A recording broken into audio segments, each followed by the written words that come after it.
This is Secure the Continent.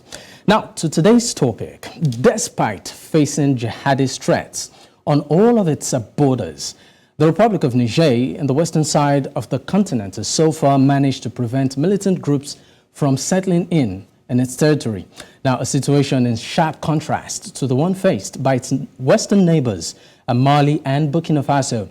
Unlike its neighbours, this feat has been made possible because the Western country has made dialogue with violent extremist groups an important part of its strategy. There are details for you in this intro package.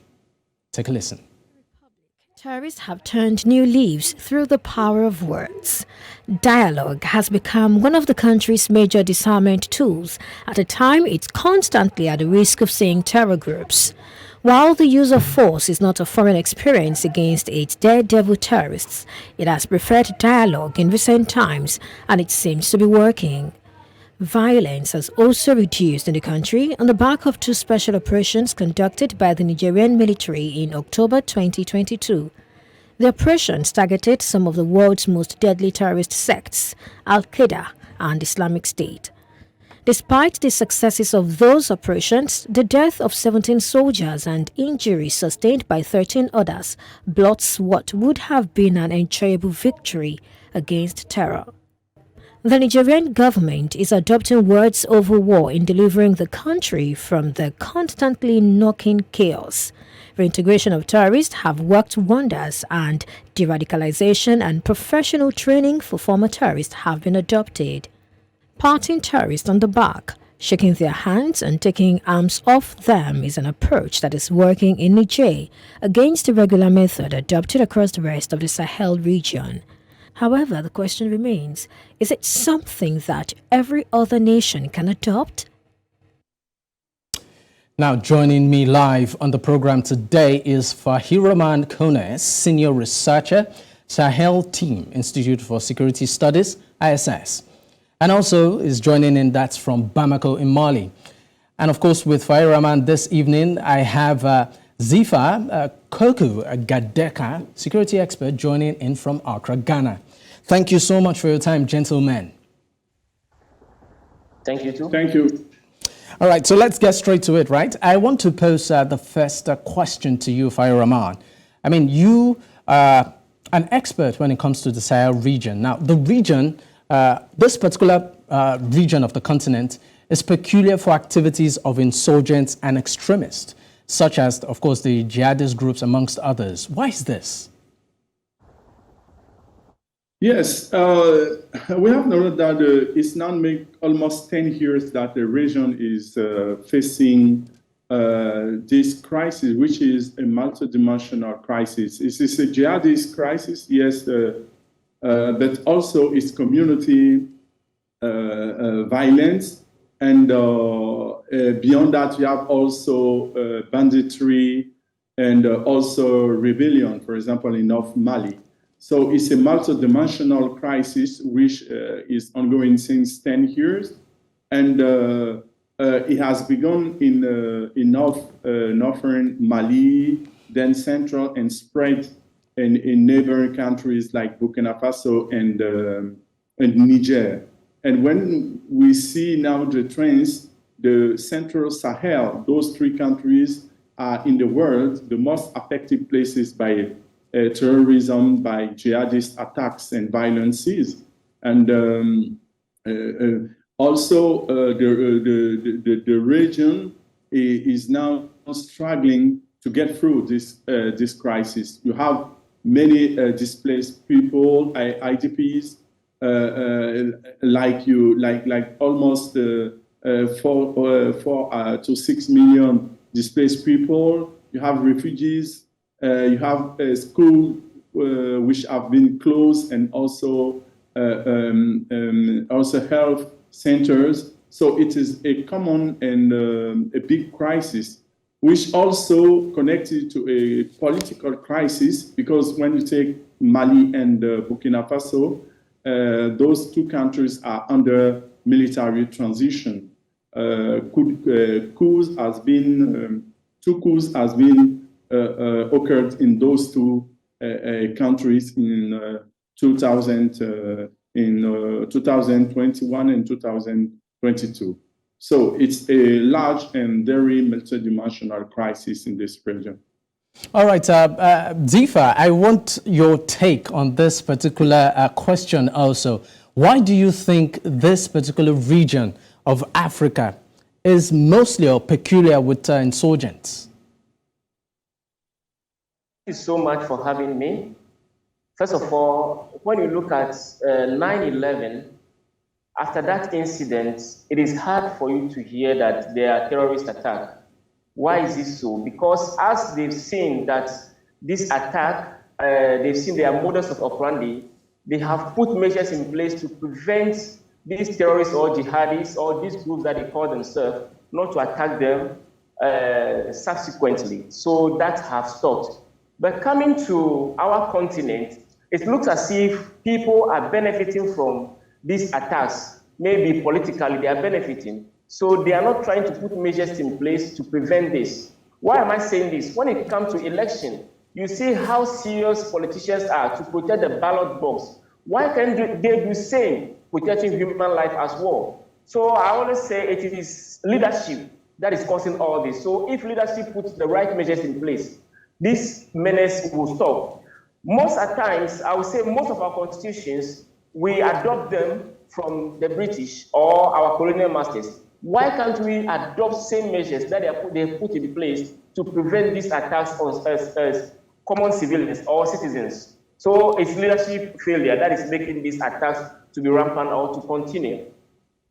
All right, now you made a salient point saying that leadership failure is pivotal or is a catalyst to some of these attacks that we are seeing in this particular region. I want to go back to you, Fahiraman. Do you agree that there's a leadership gap in this area in terms of securing lives in this region? Yes, I'm not sure that I've clearly understood your question because line is broken, but I think the political leadership is very key in what's happening. There is a kind of collapsed state and a failure of efficient state in those countries which lay the ground for the development of this insurgency in the region. At the earlier times of this insurrection, most of the analysts or most of the people were believing that it was a religious or radical, I can say, a crisis.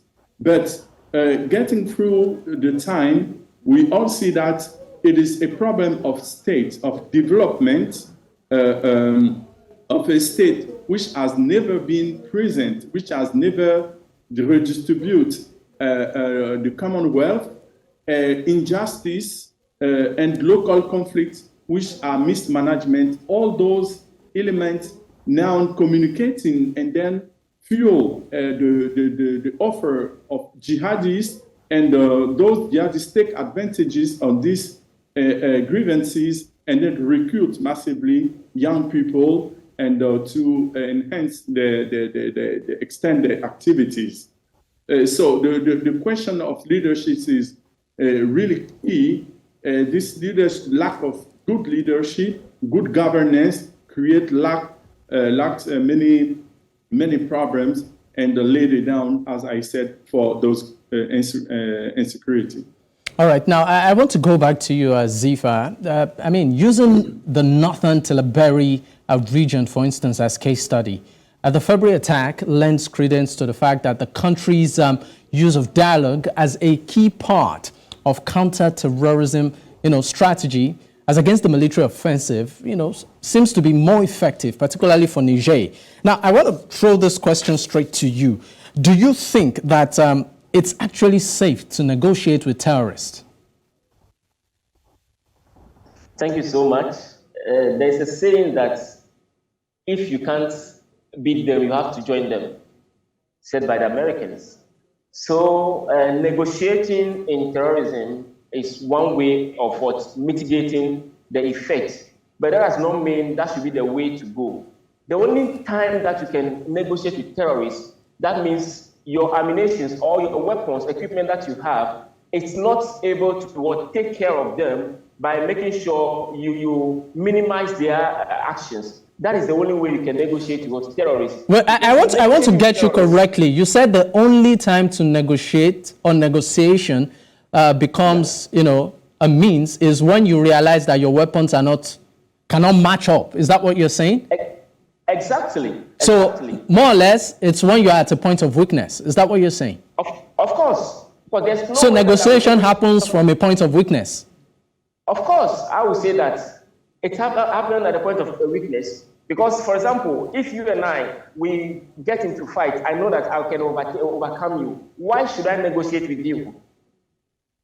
When you do that, you are giving them that weapon for them to know that, okay, we have actually gotten the ground and we can be able to make sure we put the government on their toe or to request for anything that we deserve and they will give it to us. But if you have those kind of measures that you're supposed to put in place, that is what deter, delay, deny, and respond in place. They will know that, look, we have a strong force to fight with. But if you don't have those things, you have tried your possible best, you are not able to overtake them or overcome them, you have to surrender by negotiating with them, giving them what they want for them to minimize their attack on citizens. I want to pose this question to you, Mr. Koné. I want to ask you too. Dzifa said that negotiation only comes to play when you realize that you are at a disadvantage point. And for that reason, you sort of talk with the enemy and find some level of middle ground. So can we say, based on what Dzifa said, that most of the negotiations going on is because the governments of these countries don't have the wherewithal to match up with these insurgents, when it comes to the battlefield? Is that the situation? Yes, I think when we take the history of this insurgency in the region, we see that now I've said it's now going on since 2015. So almost 10 years that the government, the state in the region try to fight military, the insurgency, but without success.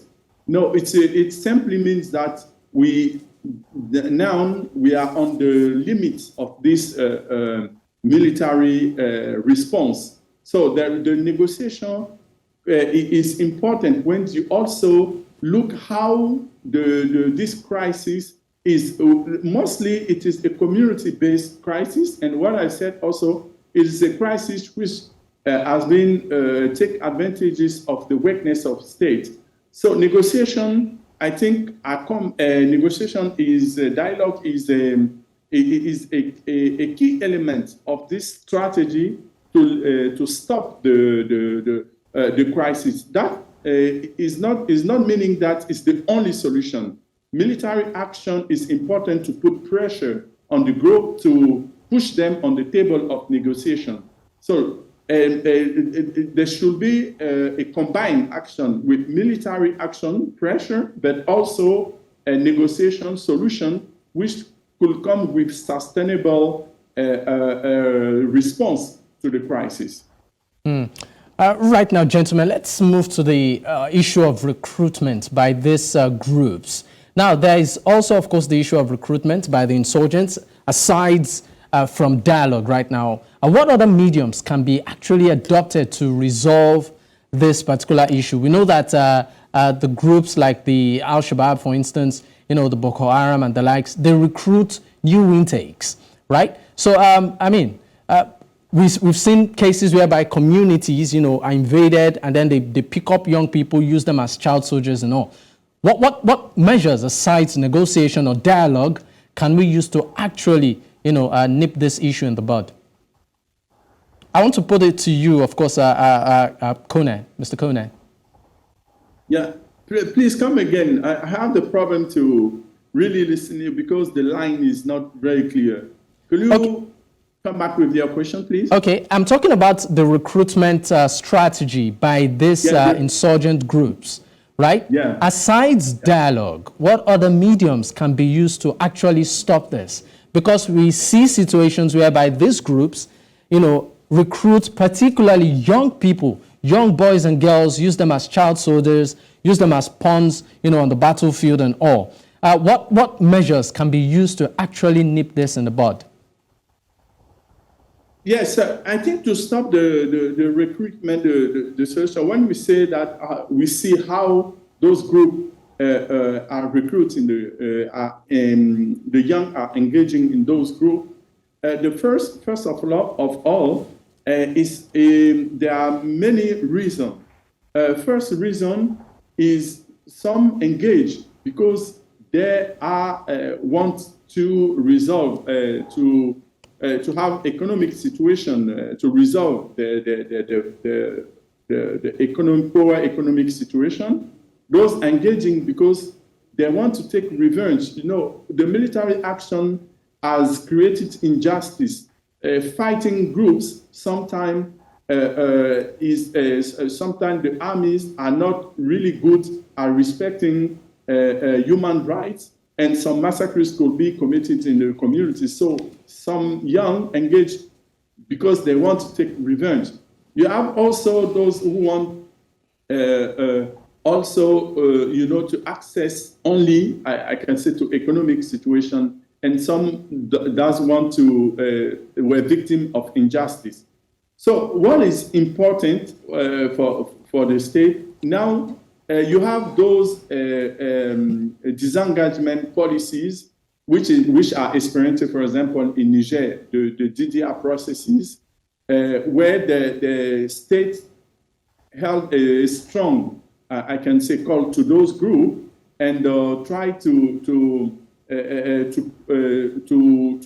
make a kind of promises. If they disengage to those groups, they could be taken, they could be supported by the state, get through disarmament processes, and then reintegration with socio-economic, I can say, perspective. And so that is important by making those disengagement policies like DDR. But also, there is important to resolve the community conflict, in the local places. So it is important, for example, to have dialogue, talks with leadership, community leadership, and also it is important to have this development, socio-economic development action in those areas where the state has never has never be present in terms of development. All right, still on, of course, recruitment. I want to go to you, Dzifa.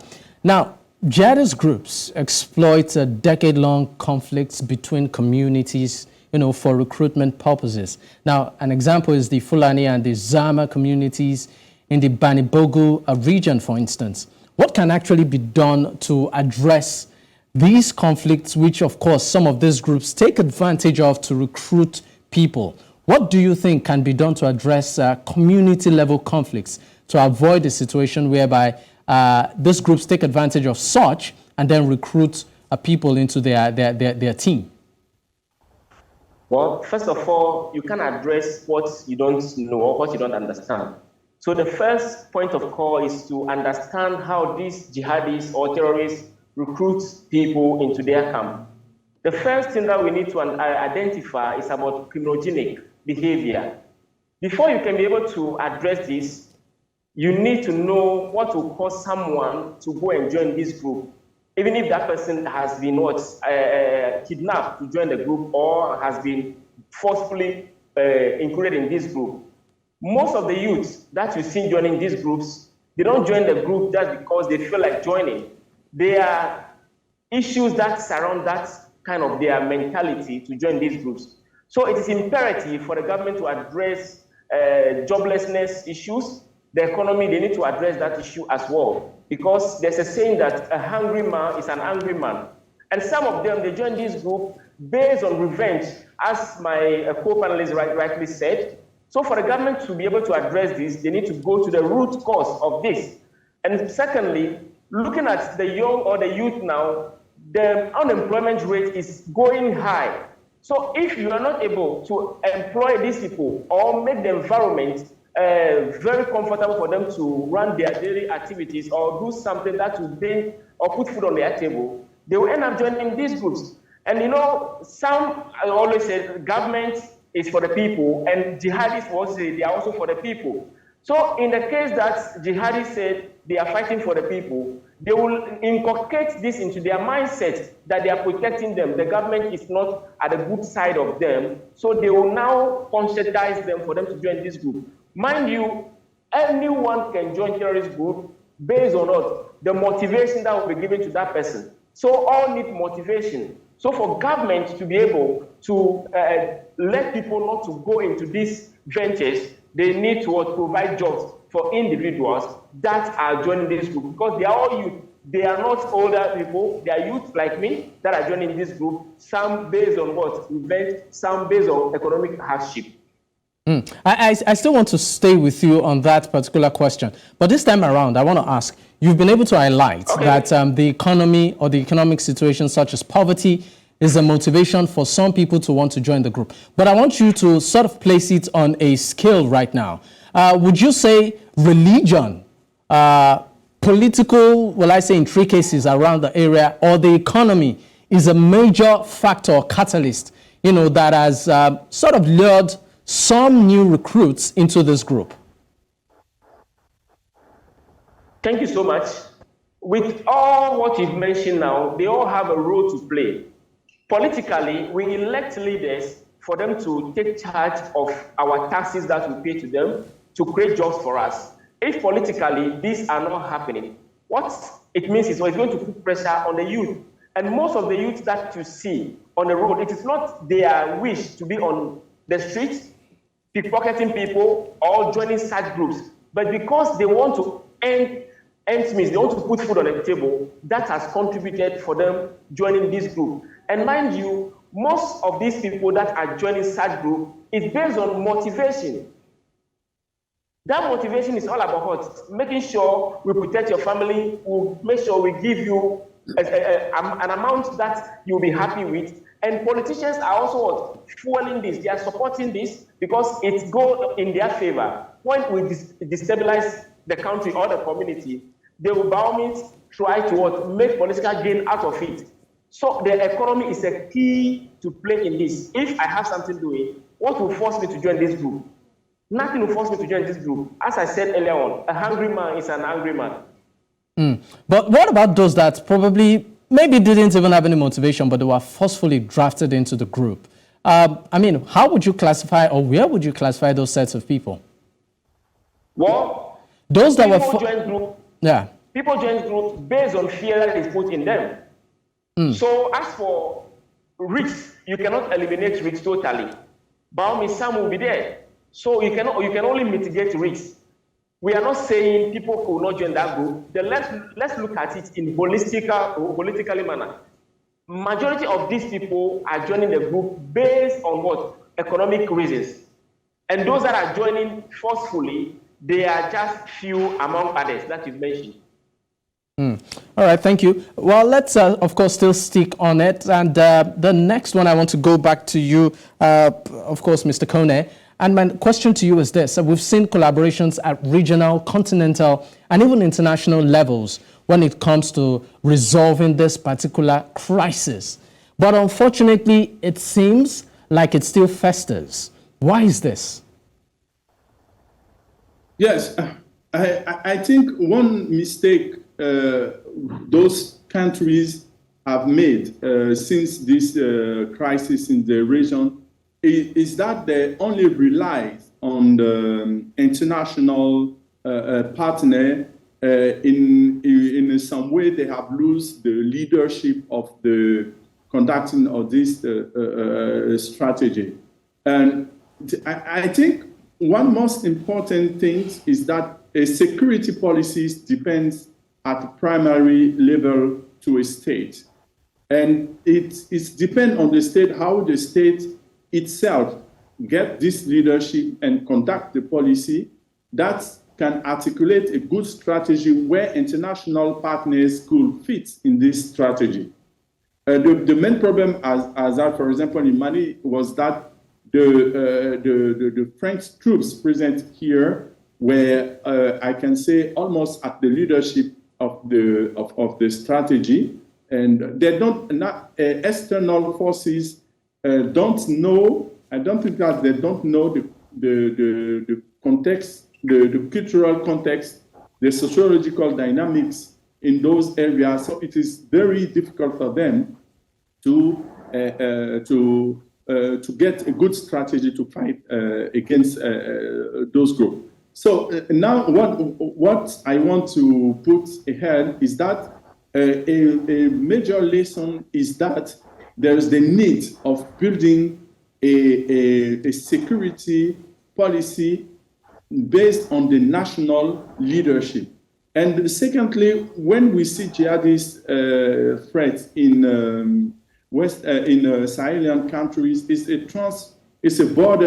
trans-border threat. So it means that there is the need of regional cooperation, of joint action between the states which are affected by this insecurity, but also those states which are preventing this. So regional bodies like ECOWAS and AU have key role to play in piloting those kind of joint initiative.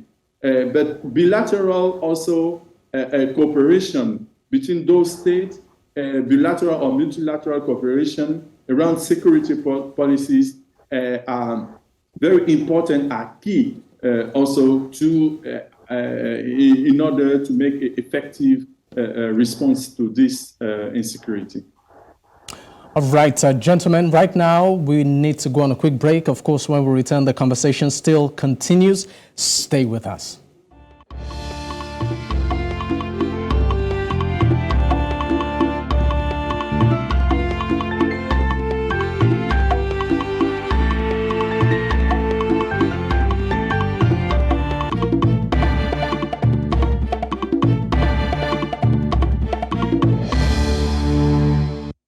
Welcome back. This is still Secure the Continent, and of course today we are discussing Niger counter-terrorism strategy, where they are using words over weapons in order to resolve the insurgency issue in and around their country.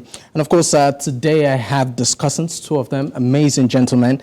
Of course the first being Fahiraman, a Koné, a senior researcher, Sahel team, Institute for Security Studies, all the way from Bamako in Mali. And also is joined by Dzifa Korku Gadeka, security expert, joining in from Ghana. Once again, thank you for your time, gentlemen. Thank you. All right. I want to, of course, direct my next question to you, Dzifa. Now, some have argued that the crisis is interest-based, and that's why it seems to fester. I want to know, how do you react to this? Absolutely. I share this sentiment. The reason being that if this is not in the interest of someone, we should put measures in place to prevent it. Because there's a saying that security is everyone's business, but I disagree with that. I always say security is everyone's concern, but it's for particular people as a business. The state agencies are being paid to protect the citizenry. So it is their business to protect the citizenry. All right, while we are still trying to get across to Dzifa, I want to direct the same question to you, to Fahiraman. Do you think that certain elements actually have, vested interest, and that's why we continue to see this particular crisis fester in the Sahel region?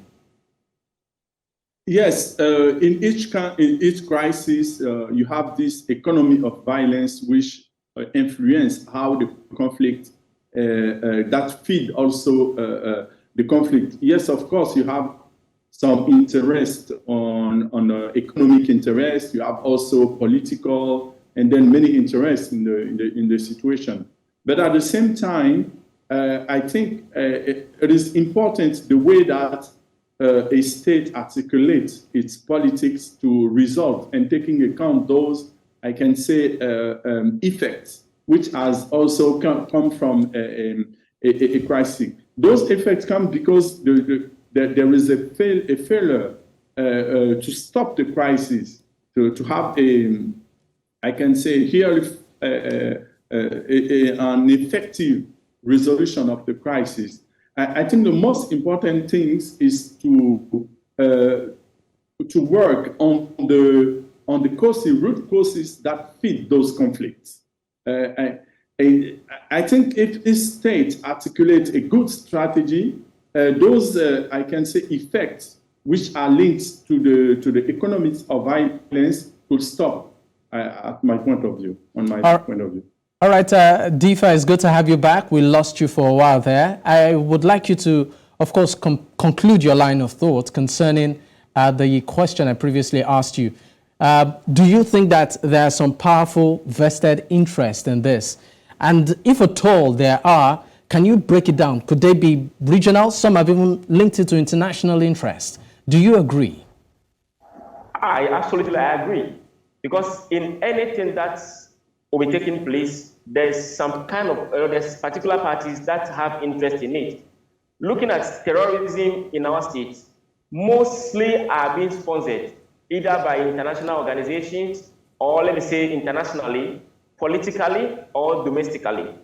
The reason being that some terrorists hide in a nation where they operate.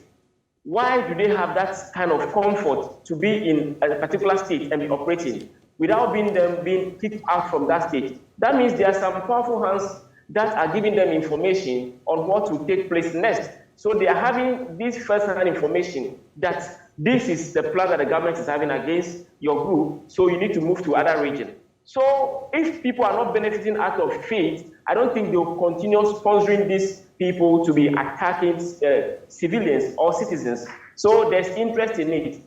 Because at times, I find it difficult to hear people saying counter-terrorism. Why should we wait for that to happen, for us to be countering it? Why can't we make it anti-terrorism, making sure it has not even happened at all? Other nations make things very difficult for such groups to operate. For example, Russia, it is a very hard ground for terrorists to operate. So why can't we emulate same? But when it comes to the Sahel regions, our leaders benefit from this either to gain political power or to make their opponents make the country ungovernable. So there's interest from all areas that they think they are going to benefit from it. If you use Libya as an example, Gaddafi was very strong on ground, not to allow such thing to happen. But there was some kind of infiltrators that has made sure Gaddafi is eliminated for them to get whatever they want to benefit from. Well, I want to pick you on your point. You said that why wait, for counter-terrorism? Why don't you have an anti-terrorism approach? Are you saying that Africa is not putting enough when it comes to investment, both capital and, of course, in terms of machines, in terms of getting the right kind of ammunition and all, into this fight? Are you saying the African leaders are not putting, or the international community are not putting enough investment in this fight? Is that what you're insinuating? I will continue to say yes on that. Because if you're putting the right measures in place, as we are emulating from the developed countries, this should not be happening. But because we don't care, we have mostly, you see them protecting their territory, forgetting that if citizens should get that angry to attack them, they will also face the same kind of pressure that they are mounting on them. They are not putting the right measures in place. For instance, if you get to our universities, ask what are the security measures that are put in place. It will be hard for you only see the first side of security, that is personnel on duty. You will not see other measures, i.e. being what? Procedures, being equipment. So I said they are not putting the right measures in place. And most of these recruitment comes from our universities. Most people are having degrees, they don't have job to do. So if they don't put the right measures in place. All right, Dzifa, I think we lost you there, but I want to go to you, Mr. Koné. Now, thing is this, we've seen in countries like Niger and, of course, Mauritania, where dialogue seems to have led to disarmament and even relative peace, in these areas. Now, what can this approach to fighting the insurgents teach the rest of the continent? Is it that for the other parts of the continent where we still have the insurgents, having a strong foothold, can we say that so far they've adopted the wrong approach? What can dialogue, at least we've seen results in Niger and Mauritania, what can it teach the rest of the continent? Is that the right way to go, or the next step to go right now? I think the first lesson is that the military solution is not an end solution. We should not rely on the strategy on this military one. And what we see in Niger and Mauritania is that they combine this military action with dialogue. And there is specificity, even if we see the general approach, yes, combining dialogue and military pressure in Niger and in Mauritania, the strategy was fit in a very well thought national strategy which matched with the context, the historical context, and the nature of the threats in each country. When you take Mauritania, Mauritania was not really facing socio-economic dynamics under those jihadist groups. It was at the beginning, the early beginnings of this jihadist threat. There was, I can say, the religious factor was key. So the approach, the dialogue was based on a dogmatic discussion on religious precepts between, religious leader discussion. So they push ahead this approach, which was specific to the country or to Mauritania. And after they use a kind of DDR process to make a reinsertion, socioeconomic reinsertion of some combatants. But there was not too much combatant, at least like 60 combatants. So the response was really fitting with the specific situation of Niger. So the lesson is that if this approach must be replicated, it should fit in a very well analysis of the situation, making research to identify the root causes of the recruitment and the nature of the groups which are present in the territory, and also it implies a very real political engagement about it. This approach has also been used by Algeria.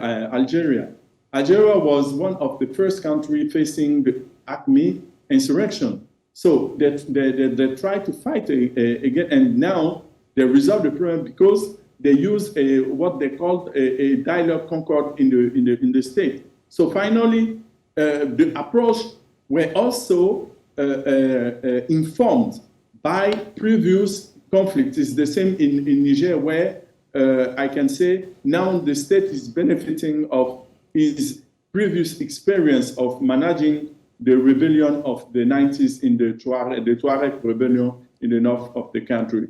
So lesson learned should be one, the states should not rely only on military action. It should combine the military action with a broad political strategy. And the second, this strategy should be built on the specificity of the country.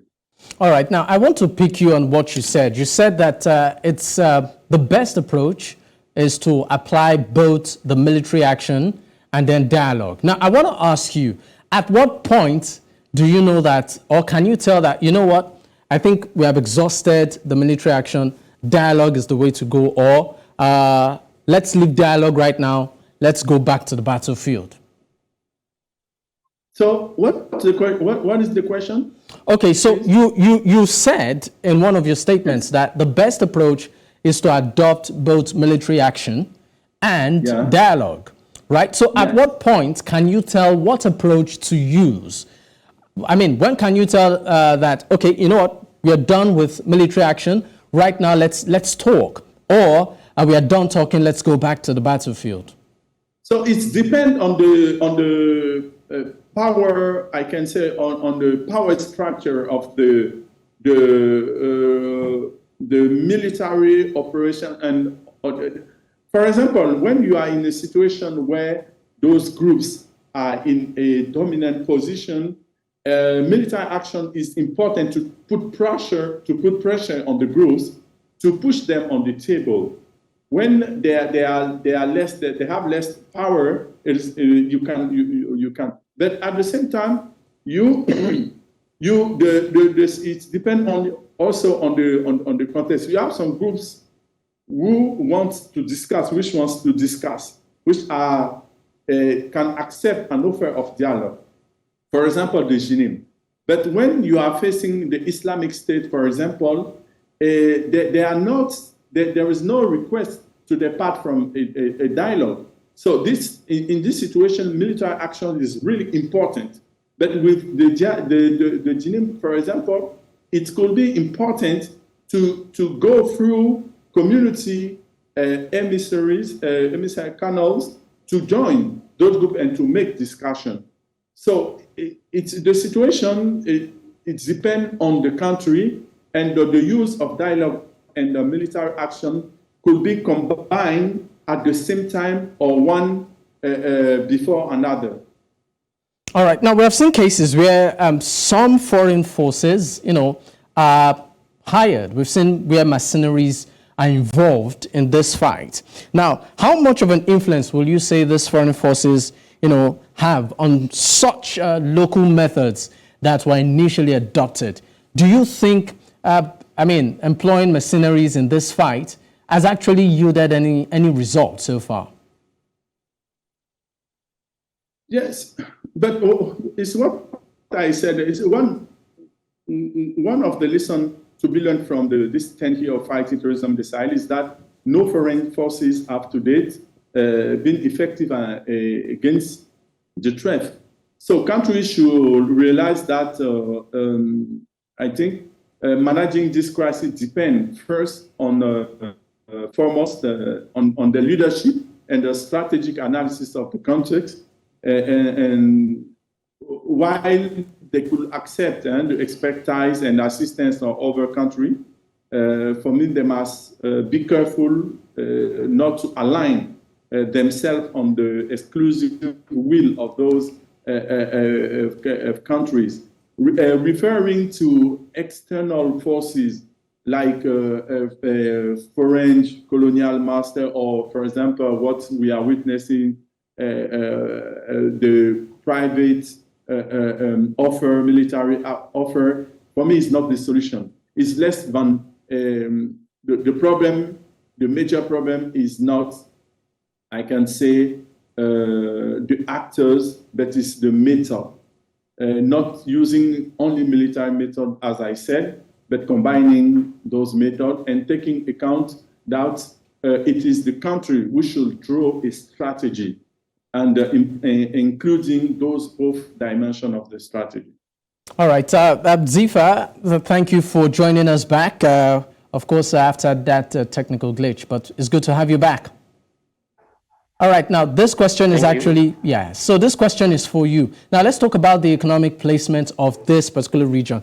In one of your points, you actually highlighted the role of creation of jobs and poverty, as being very core ingredients, in this particular fight. Now, how much of an impact would you say the economy or the economic situation or placement of these areas have had, in the rise of insurgency in this region? Briefly. Well, thank you so much for this question. For you to be able to take out people not to participate in terrorism, you need to make sure you arm them by giving them jobs, as I always highlight on. this is a critical area that you need to look at, because everyone wants something to eat. When you look at Maslow hierarchies of needs, food and shelter are placed at the down before you even think of security. So giving people job will be the way to go. And also, you can't fight this battle just with the military. As my co-panelist rightly said, you must collaborate with the community, because all those that are into this terrorism, they are in the community. So when you collaborate with them, they tell you things that are going on. Based on that, you can plan your tactical strategy to mitigate those effects. All right. Now, still on you, I also want to find out, before we'll let you go because we are pressed with time, there have been a number of ideas as to finding a permanent solution to this particular crisis. I want to start with you, Dzifa. Do you see an end to the activities of these insurgents in the Sahel region, and how? Well, for us to see an end to this is not going to be easy, because there are people that have interest in this. The only way we can put stop to this, that means we are not going into politics, especially we Africans. We always think bringing this kind of insurgents into the community will give us an upper hand. So we need to dialogue on the table. The two functions have to sit and say, hey, let's do away with this, because terrorism impacts. The first people that have that impact are people that are living in the community. So it depends on stakeholders that are living in the nation, especially the politicians. They can bring an end to this, because those that are coming to take this action as terrorists did not come there just because they want to kill people, but because people have interest. So let us look at the root cause. When it comes to conflict resolution, you need to look at the root cause. We don't look at the branches. So we need to look at the root cause to this problem than looking at the immediate cause. That is the only way we can be able to put this to an end. All right, Koné, quickly, I want your take on this particular question too. Do you see an end to the activities of these terrorists, in the Sahel region? Yes, when you see the actual situation of this insurgency, you immediately see that we are not close, very close to the end, because this jihadist insurgency built, as we have already said, on existing inefficiencies of states, ill governance, on corruption, and all of that. But at the same time, this situation, I think, could be solved. It could be solved. Yes, we need solutions like dialogue, military action, but the key problem is how to build effective states, how to build really effective state. Since we African countries get on independence, we did not have good solution. I think a state should function for its citizens. When the state is not present in terms of development, in terms of good justice, in terms of giving jobs to its people, of course, there is a void. There is an empty space which could be filled by alternative offers. Jihadists are showing alternative solution to the lack of state. So it means that, yes, there is a political introspection that we have to do, and also try to make political processes which could come to an effective state. All right. Thank you so much for your time, gentlemen. Thank you. All right. It was nice having you. And of course, all right. Now, as we come to a conclusion of the show, it's important that we note that as Africa, particularly the Sahel region, seeks to find a lasting solution to insurgency in the region, it's imperative that a collaborative and intentional approach is adopted in achieving a lasting solution. Africa has a promising future and it's our responsibility to make it happen. It's been a great one on the show today. Thank you so much for your time. Always remember to stay safe. I am Dakbo Adigboyi. Bye for now.